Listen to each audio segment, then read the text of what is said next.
How to avoid getting scammed in 2024. Today we'll be discussing some new scams that scammers have come up with and what to watch out for this year.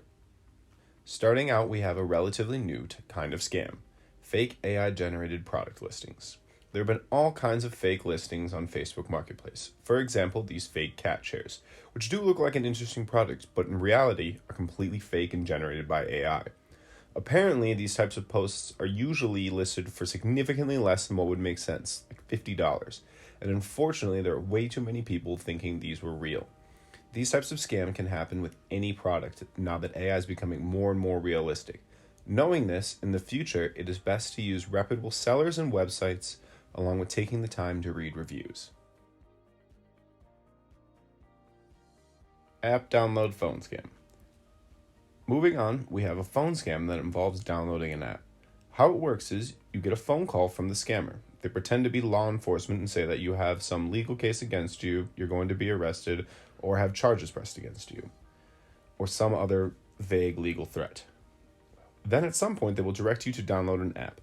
Not only is the app itself malware, of course, but they actually will give you a case number that they'll tell you to type into the app to look up your case.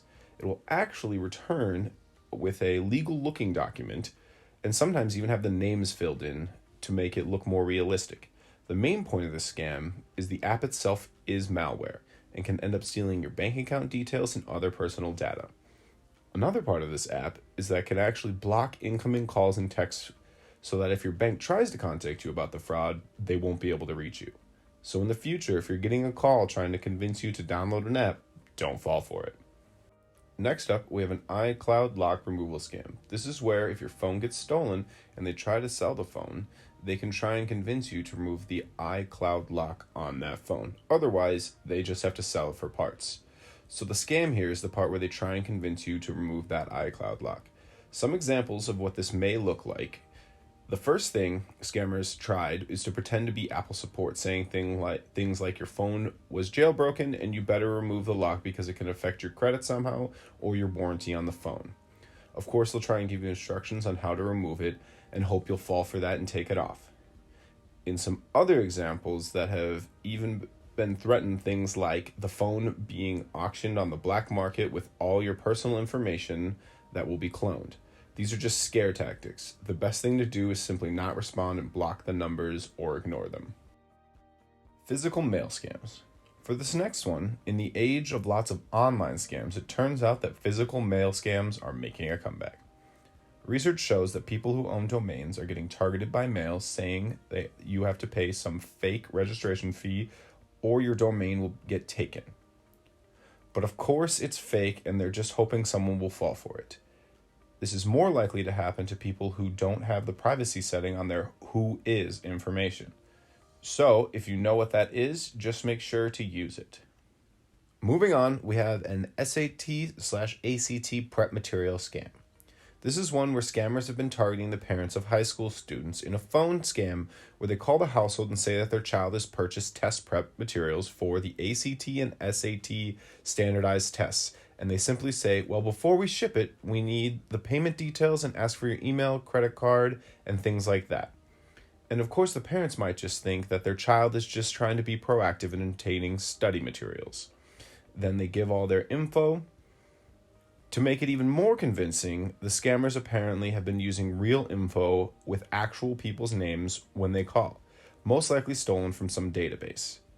So when they have actual information on people, it can make it that much more believable.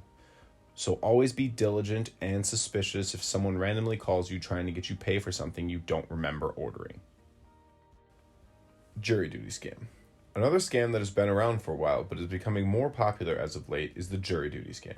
It's pretty straightforward. Basically, a phone scammer will call you pretending to be the police department or some other law enforcement agency, saying something along the lines of you have a warrant out for your arrest because you skipped on jury duty and subsequently failed to appear for the summons, and that this can be easily fixed, but there's a fine that you can conveniently pay by giving your credit card information over the phone. But of course, it's a scam just to obtain that information.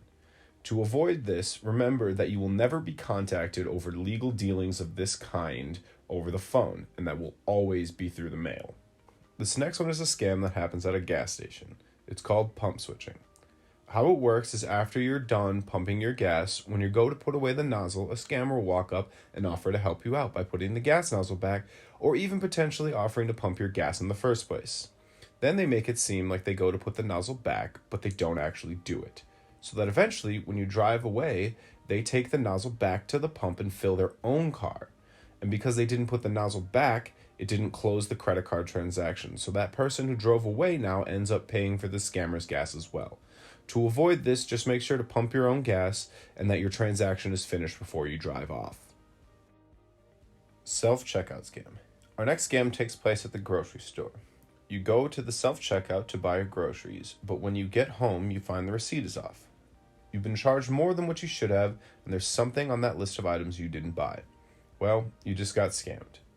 What happens with this is the scammer will go through the self-checkout with a gift card for some amount, they'll scan it and walk away.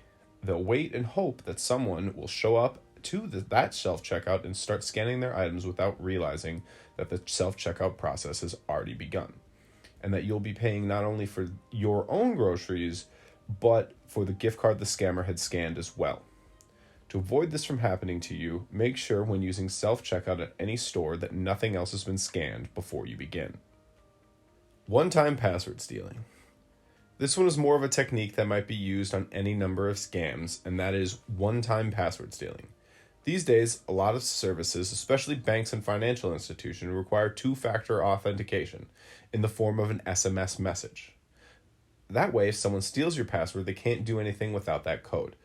But scammers have realized that a lot of times it's easy to trick someone into giving them that code anyway. For example, if it's over the phone, they might say, "I'm going to send you a verification code. I need you to read it back to make sure that this is your account." What's really happening is they're logging into your bank using your credentials that they stole some other way, and that they need that code to log in or process a transaction. So they simply ask you for it, pretending to be support from the bank. To avoid this, make sure, as indicated in the actual messages from your financial institution, never share that code with anyone and only ever use it yourself. Moving on, we have fake QR codes. Basically, scammers will put QR codes that are malicious out there in the public and hope that people will scan them. One example is that a scammer will put a QR code on a parking meter stating that that is how you pay. So when someone goes up to pay the parking meter, they'll scan the code, send the money thinking they just paid for parking, when in reality, they sent it to the scammer. Other examples include junk mail with QR codes claim that you've won a prize or some sort of gift, and that by scanning it, you can obtain it. This can be tricky because the scammer could even replace a legitimate code with a fake one. To avoid this, be aware of these things and make sure you aren't just scanning anything. Facebook Marketplace scams. For the last one, we have another popular scam that occurs when you list items on Facebook Marketplace. The scammer will contact you instead of paying in person like they normally would. They'll want to send the money ahead of time. Then, usually, they'll accidentally send too much money. This then turns into a classic overpayment scam, where they paid using some kind of fraudulent method and claim they sent too much money, and ask if you can send back the difference.